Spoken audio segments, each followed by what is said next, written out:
가까스로 갈등을 봉합한 국민의힘이 이번에는 공동선대위원장으로 영입된 노재승 씨의 과거 막말 논란으로 시끄럽습니다. 계속되는 논란에 한편에서는 윤석열 후보가 안 보인다 이런 지적까지 나오고 있는데요. 뉴스 1번지 1번지 연장 오늘은 원희룡 국민의힘 선대위 정책총괄본부장과 얘기 나눠보도록 하겠습니다. 어서 오세요. 네, 안녕하세요. 먼저 저희가 좀 준비한 영상이 있어서요. 네. 그 영상 좀 보고 저희가 원희룡 본부장과 말씀 좀 나눠보도록 하겠습니다. 예. 대표님, 잠깐만 와보시죠. 우리 다 여기 계신 분들 잠깐만 와보세요. 두분 안 없잖아요.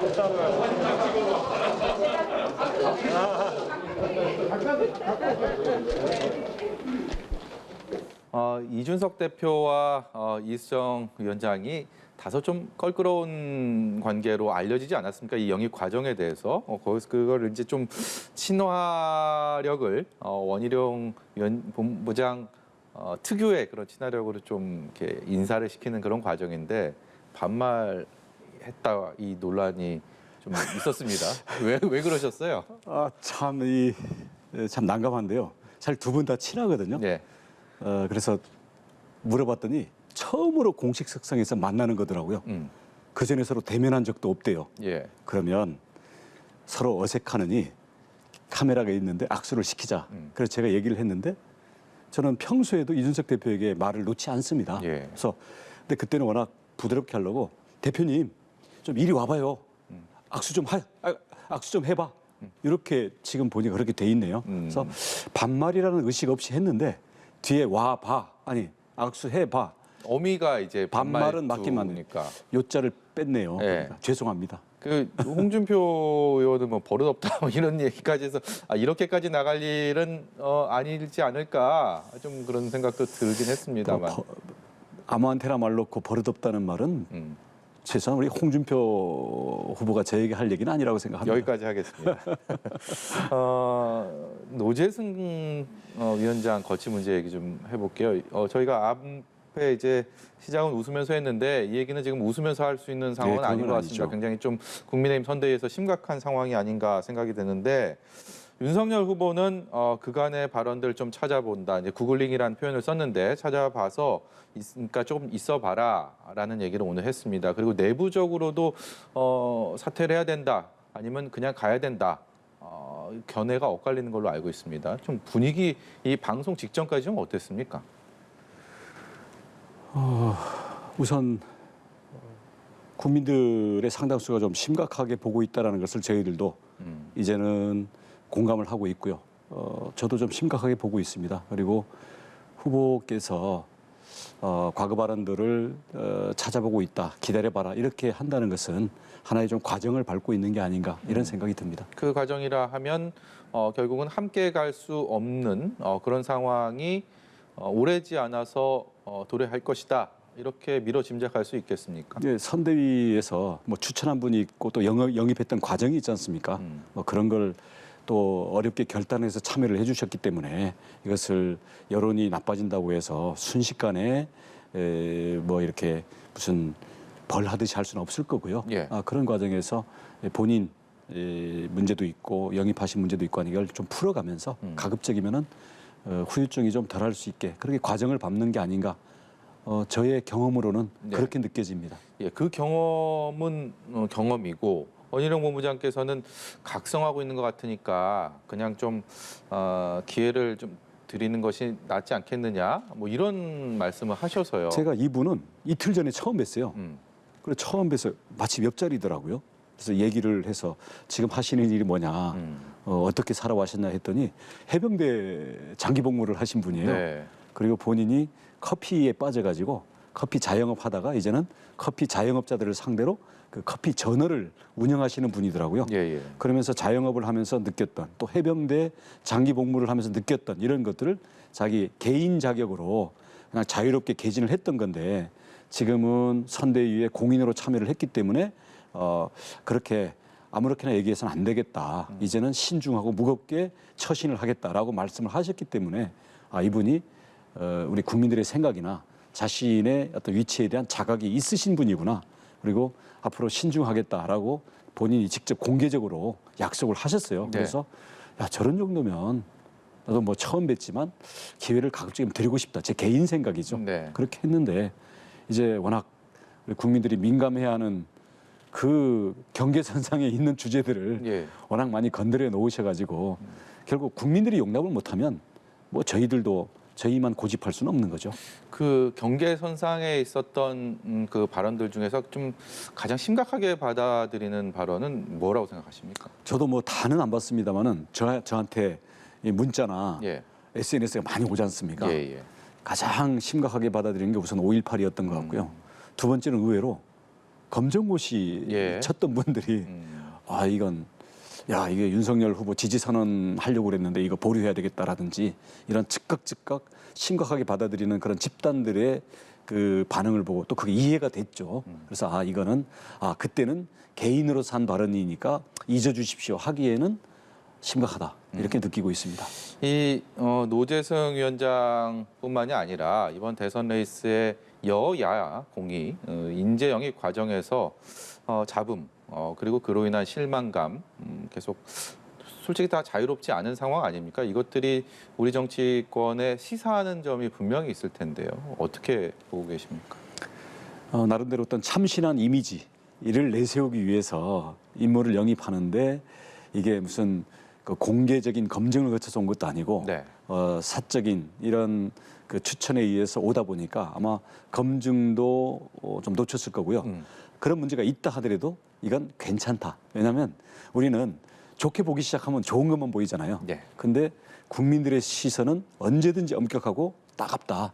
그러니까 그런 면에서 국민 눈높이와 국민들의 그 정서를 아직도 못 맞추고 있다라는 그런 시행착오라고 생각합니다. 아프게 생각합니다.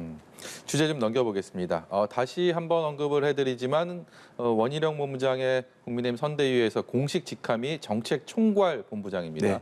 정책과 아주 직결돼 있는 가장 또 뜨거운 이슈 중에 하나가 아닌가 싶은데요. 손실보상금 100조 이것을 김종인 위원장이 꺼내들었습니다. 그 앞에는 윤석열 후보가 50조 원을 얘기했다가 조금 전에 이재명 후보의 기자회견 보셨는지 모르겠습니다만 100조에 대해서 논의하자.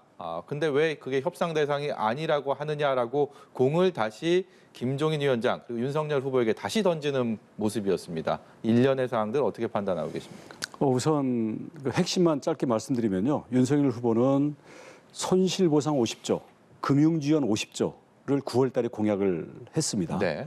그리고 우리 김종인 위원장께서는 코로나가 그 이후에 변이도 나오고 더 장기화되고 있기 때문에 손실보상도 50조로는 부족할 것 같다. 그러므로 금액을 정하지 말고 100조 원대의 기금을 마련해가지고 우선 코로나로 황폐화돼 있고 생존의 위기에 처한 사람들을 우선 건져내서 살려야 된다.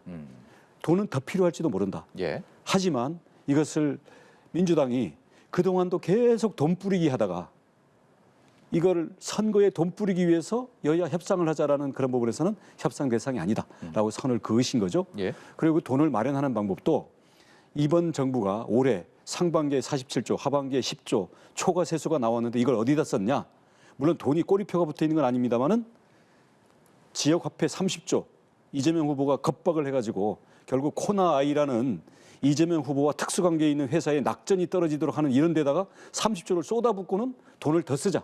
이런 식의 추가 세수에 대해서 자기를 마음대로 써놓고 안 써도 될 곳 내지는 시급하지 않은 곳 또 코로나로 직격탄을 입은 이 피해에 대해서는 외면하고 다른 데 펑펑 써놓고 이제 100조 잘 됐네 100조 더 쓰자 그리고 돈이 없으니 국채 발행하자 이런 식의 마구잡이식 정치 성심성 공세에 우리가 이용당하면 안 되죠. 그래서 두 가지 원칙입니다. 선거에 돈 뿌리는 식으로는 우리는 그것은 차단한다. 두 번째 여야 협상 대상이 아니다. 이것은 우리의 국정 운영 플랜이고 앞으로 세수와 세출 조정을 어떻게 할 것인지 그리고 앞으로 어떤 방식으로 우선순위를 두고 돈을 쓸 것인지 여기에 대한 우리의 종합적인 계획이지 이걸 다 빼놓고 여기에서 합쳐서 100조니까 그 100조 지금 쓰자. 그런 식으로 뭐랄까요. 자기 쓸 때는 다 써놓고 이것을 다시 이용하려는 마구잡이식 선심성 공세와는 저희는 차원이 다르고 해법이 다릅니다. 지나치게 표를 의식한 그런 정책 행보가 아닌가, 선심성 공약이 아닌가, 그것이 뭐 이재명 후보나 윤석열 후보나 마찬가지로 이렇게 보는 국민들의 의구심은 해당되지 않는다. 적어도 윤석열 후보 캠프에서는요. 예, 올해 초과 세수 50조 이걸 어디다 썼는지 저희들이 철저히 파헤칠 거고요.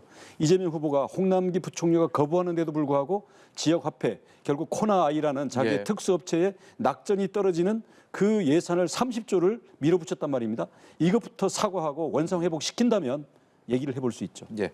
최근에 민주당의 어떤 국민의힘에 대한 공세 여기에 대한 입장을 좀 들어보도록 하겠습니다. 우선 윤석열 후보가 검찰총장 출신이고 그리고 그 후보 선대위에 워낙 많은 검찰 출신 인사들이 있기 때문에 윤 후보가 대통령이 되면 검찰 공화국이 될 것이다라고 공세를 펴고 있습니다. 어떤 입장이십니까? 우선은요.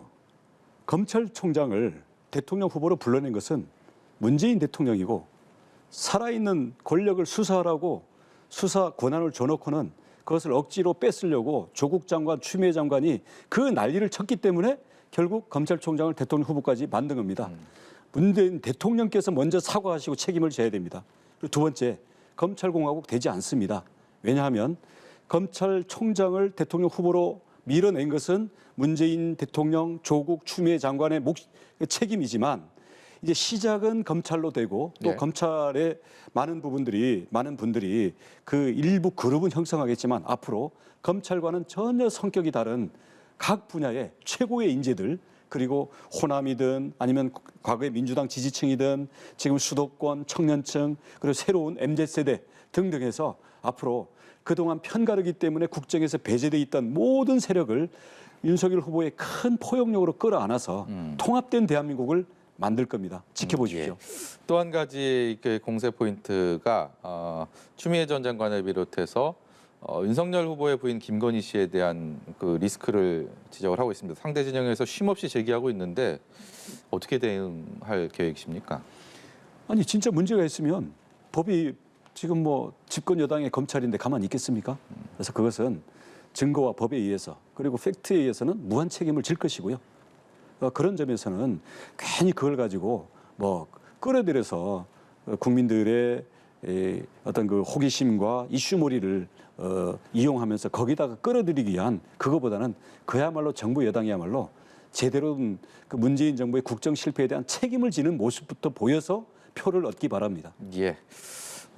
경선을 펼치던 4명의 용들이 그중에 한 분이 이렇게 계시고요. 네. 한 분은 대선 후보로서 이제 활동을 하고 있습니다. 저희 방송에서도 다 인터뷰를 이렇게 하면서 개인적으로 많이 친근감이 느껴지는 분들인데 그 중에 두 분은 지금 함께 하지 못하고 있습니다. 이 선대위는 김종인 총괄 선대위원장 중심으로 이렇게 꾸려졌고 각각의 위치에서 역할들을 하고 있는데 이 함께 경선을 뛰었던 2명의 인물 언제쯤 어떤 방식으로 합류를 해야 된다고 생각하시고요? 어떻게 해야 된다라고 또 전망하십니까? 우리 윤석열 후보께서 홍준표 후보와는 특히 최근에 활발한 소통을 하고 있는 걸로 알고 있고요. 유승민 후보와는 그만큼 활발하지 못하지만 그래도 소통의 노력을 계속 이어가는 걸로 알고 있습니다.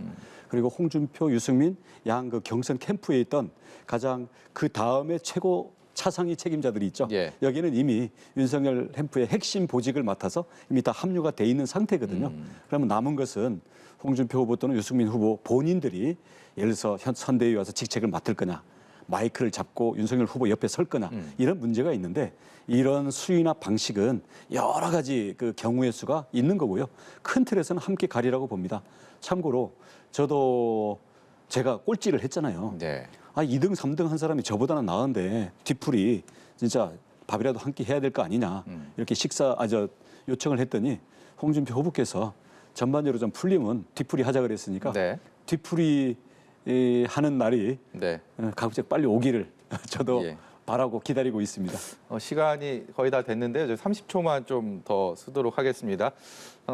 이 경선 과정에서는 대장동 1타 강사로 굉장히 이름을 날리시고 마지막에 또 바람몰이까지 하셨는데 정책총괄본부장으로서의 남은 석 달 어떻게 활동하실 계획이십니까? 저는 현장에서 국민들이 가장 아프고 국민들이 어떻게 하면 나의 생활이 나아질까 나의 미래가 나아질까에 대해서 가장 절박하게 생각하는 것을 저희는 받아들이고 찾아가서 국민의 간절함으로 공약을 만들어서 정책을 매일매일 국민들에게 택배로 따끈따끈하게 배달하겠습니다. 네, 여기까지 듣도록 하겠습니다. 지금까지 국민의힘 선대위 원희룡 정책총괄본부장이었습니다. 고맙습니다. 감사합니다.